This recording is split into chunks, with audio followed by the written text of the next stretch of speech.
Hello everybody. Tonight I was going to talk to you guys about Beyond Borders. We were going to look at the electrical map and the internet map for basically the entire planet tonight, and kind of see what's going on with the global internet. It gets quite complicated. As you can see, this map is primarily the electrical map, but basically it still kind of explains quite a bit about how the global internet works, and we're going to go into all the details of these maps. So on these maps, I basically have them on my website here, just /maps up here. This is the global infrastructure map, and this is the global internet map, and we're basically going to look at that and how that works globally, and kind of trying to find out what's been going on the internet. But before we get into that, I just wanted to say a couple statistics. So basically, interestingly, the internet only started around 2004.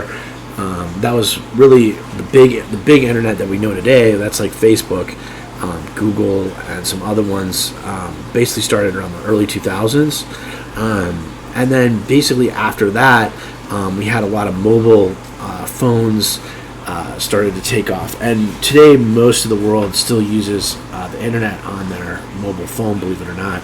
A lot of people looking at this might be looking at it on a desktop PC, but a lot of countries, they have no email, no printer, no file systems that they use. It's just basically 100% off their phone. The other interesting fact about the internet that really surprised me is how much of it is actually video.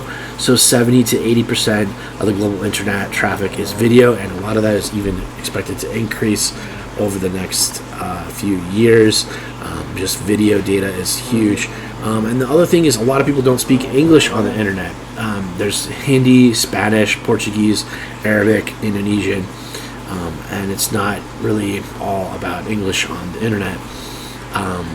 And only 1% of the top of all the websites out there, basically a small percentage of them, Facebook, Google, YouTube, there's basically only a few websites that get almost all the traffic.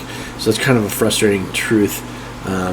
But even despite all these numbers, the average person spends about 6 to 7 hours per day on the internet. In some countries, 8+ hours. So that's a lot of time on the internet. That's a very surprising fact that we should all be thinking about as we look at these data things. We're going to basically see that basically the internet is huge for how much time people are spending on the internet. And the other thing that we don't think a lot about is that governments often have a lot of control over the internet. They can shut it down, turn it off, and you find that during elections, protests, exams. That's even at schools. Sometimes some of the schools shut down the internet in certain classrooms or whatever. But anyway, so hopefully this will give you some ideas about what's going on for the global infrastructure map. This is commonly thought of as the main infrastructure map. It's basically the one that connects the world between one part of the world and another part of the world. The nice part about this map is that when we click on this, we can actually see which companies are controlling the internet at the ports. So basically, when the United States talks with Europe, it's all done over these fiber optic transatlantic cabling here, or when the United States talks with South America, or South America talks with Africa. This other map is pretty good too. This is a new map for me. I haven't really seen this one until this discussion, but it's nice because it shows kind of the size of how fast the internet is at certain points, and you can see that basically Europe has some really fast internet speeds here in some of these spots, and so does the United States. And then actually South America is starting to get quite a lot of rural internet, and now we have internet from satellite receivers, so that's kind of becoming a big thing around the world now. A lot of people in remote areas are getting their internet from the sky, so that's kind of a whole different topic there. But what do you want to do is we want to basically click on each one of these and kind of see how the internet works. So we're going to go around the world and kind of look at this and see. So let's start basically in Asia, because that's where most of the people are at. And you can see one of the biggest hubs in Asia is actually in Mumbai here. and I'll just kind of swing through on this chart, and you can kind of see hopefully where some of that internet goes, and as it lights up on this chart. So this is a pretty nice chart. Actually, you have to click on it pretty extensively on this other map, so we're not really going to use that right now. We'll go back and do that later to look at what the companies are. So if we wanted to see who the companies are that run the internet here, this is basically Mumbai right here. We can click on Mumbai, and then this is all the internet that actually runs through Mumbai. And you can see they actually don't have a direct connection to North America. So, but this is all their direct connections. Once I clicked on Mumbai there, so you can see there's quite heavy internet basically. And it actually goes through Singapore down here. You can see down here in Singapore, up through Japan, all around Africa. This is a new Africa line called the Africa 2 network, and that's one that I've been tracking. And the cool part about this is that once you want, like, let's say if you wanted to get a job at one of these internet companies, you can click on one of these here. Let's say Africa 2 Internet, and it will give you the Africa 2 website. I can open up the page, and then this is their To Africa Has Landed, and then it basically has their website, and you can actually contact them and some other things like that. But basically that's some of the big providers, and you can see Africa is pretty isolated, especially on this line here. But let's go into Nigeria and see where that one is here. So let's see, and it's the same basic network except for it's only on West Africa here. So that Africa 2 network is a very important one. Djibouti, I'm pretty familiar with this. There's a lot of internet through here as well. So you can see this port here has a lot of lines going right through there. And then let's look down into Singapore, because Southeast Asia gets a little bit complicated, because you start to get all this internet going out to these islands basically in Asia. And then you get up to like Hong Kong, this other route. And this goes into Hong Kong here. And you can see Hong Kong actually has quite split between Macau, a couple of these islands, and then right into here. And these are actually different ports right in Hong Kong, so it's not done all by one company, which is kind of interesting. And then as you get up to Taiwan, Taiwan kind of has their mainland China interfaces, and then going out to the rest of the world here. So let's look at this other map just for a brief detail. See if we can zoom in, see if that shows anything different. So it's pretty much the same kind of connections. It's a little bit easier to see here on the dark map, actually, because you can see how Shanghai is coming in here.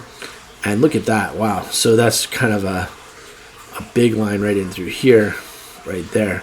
So that one is a pretty heavy internet line called the EAC C2C. So that one, I would even have to zoom out to see how far that goes. But cool little internet line there, kind of going to Tokyo and Shanghai and also Korea, as well as maybe even up to Beijing almost. But it looks like Beijing actually doesn't have the best internet up there. Looks like it's all going through here, these lines here. But interesting to see in China. Now, for those of you interested in the United States, I've actually been looking at this for a little while.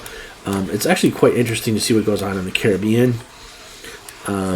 So the bulk of our interesting internet is basically happening in Central America and the Caribbean. You can see that kind of all started through the Bahamas.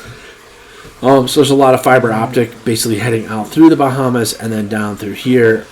And I'll zoom in so you can see what's going on. So basically between Cuba and the Dominican Republic, and then that heads into Panama, and then down to Colombia and Venezuela and so on. But pretty interesting internet kind of geography. Actually, Jamaica being probably pretty important in this whole concept of how the internet works, just for its centralized location. Pretty easy to like monitor what's going on. But it looks like they don't have the best connection, except for these guys kind of went straight through to Panama from Dominican Republic and didn't really stop. It's these islands kind of really connected via Dominican Republic, Puerto Rico, and so on. So there's kind of a smaller island versus bigger island concept. And this may actually cause quite a lot of traffic stops here. So by having a direct connection from Haiti to Florida, that's going to be a lot faster hop. And I did want to show you kind of how this works, so we can kind of see. We'll try to do like some ping times and see how some of the internet works on this. So basically what happens is that on a computer you can basically ping youtube.com, and then it'll tell you exactly how far you are from YouTube. So I'm about 11 milliseconds from YouTube, 15 milliseconds. And then you close this out and it gives you the averages. Minimum's time was 10 milliseconds. Average time was 13 milliseconds. Maximum time is 15 milliseconds. And standard deviation is 1.3. So you can kind of do this on your computer. It's just a ping command. If you don't, if you have a desktop, ping, and then whatever the domain name is. So if you want to do Facebook, you can do Facebook. And then Facebook is actually a little bit slower, looks like, than getting out to YouTube. But we'll see. And just a tiny bit slower. The fastest one, maybe by a couple milliseconds difference on the average. You see the 18 milliseconds versus 13 milliseconds. So it kind of shows that Google has done a little bit better a job on that. And then there's another command called traceroute. And I'll just do that to google.com. And this will show you how to get how many hops it is. So each one of these points, if you live on any one of these points, you can have a hop. And then if you trace route to google.com, you might have many hops to get there. So in the United States, we're kind of fortunate because a lot of these companies are local in the United States. So a lot of the servers are local. But basically what these bigger companies have done is they've kind of bought servers in basically every town around the world. So when we connect here in town, we'll see our gateway. This is like my local server box in my house, and then there's one outside my house in the garage, right? And then there's one that goes down the street, and this one is actually in Pullman. See, it says PLM, so that's the town next door. So it actually quickly went to Pullman from there, and then Pullman, and then up to Spokane, and then Yakima, and then Seattle, looks like, and then actually from Seattle it got Google. So we get Google through Seattle here in the Pacific Northwest. So basically, even though it doesn't really go down to Mountain View down in California, but it's just a sub server. So but anyways, so you might want to take a look at some of these maps to kind of see how the global internet works. Hopefully this will give you kind of a perspective about that. And then, like I said, the nice part about this is that if you're looking for some work, you can contact some of these guys, and then they can tell you about what types of jobs they have. Let's just do one other one. My roommate is actually from Bangladesh, so I'll do one to see what is going on for him. But here you see there's a internet station here, and it's called SeeMeWe5. And this one goes basically to, interestingly, it skips India. So it goes from Bangladesh, and it skips India, it goes to Pakistan, and then to Djibouti, and then out to Europe. But you can see kind of the different telecom companies that are involved here. Bangladesh Submarine Cable Company Limited, China Mobile, China Telecom, China Unicom, Djibouti Telecom, and so on. But interesting to see, no matter where you are on the planet, kind of get a perspective for how the internet works. Hope you enjoyed this little discussion. Let me do one last little discussion because we went into this looking at the power lines. So basically at night in the United States, I turned off this. Usually you can do this with daytime map, and this will kind of give you that perspective, but I wanted to do the nighttime map so we can see the night lights. And you can see that basically wherever there's light, you basically have to have power, and then even some of these rural areas. So the internet hotspots are basically going to be around where you have light at night. So the Earth at Night map is pretty important. Let me load that one up for you. So I have Earth at Night here. and there's a little link here. And this is going to take a little while to load up, but basically it loads up Google Earth at night. And if you're wanting to see, basically the internet map is actually the same as the Earth at night map, because wherever there's electricity, you basically have internet. So this kind of goes through everything around the world. It has a very detailed zoom on this. Let's look at Puerto Rico, and you can see as you zoom in here, we'll kind of get some of these islands and some other areas, and then down here into Caracas, Venezuela, Maracaibo, and some other areas. Let's go look at the other side of the planet. The only area we didn't discuss in terms of the internet was Europe, so let's look at Europe as our last little internet discussion. But basically, you can see a lot of that's going to be around Italy, the Netherlands, London, and then Portugal, Spain, along the coast here. So let's look at the open infrastructure map. Take us that. Now, these are all the subsea transatlantic internet cables. So you can see a lot of that comes into London.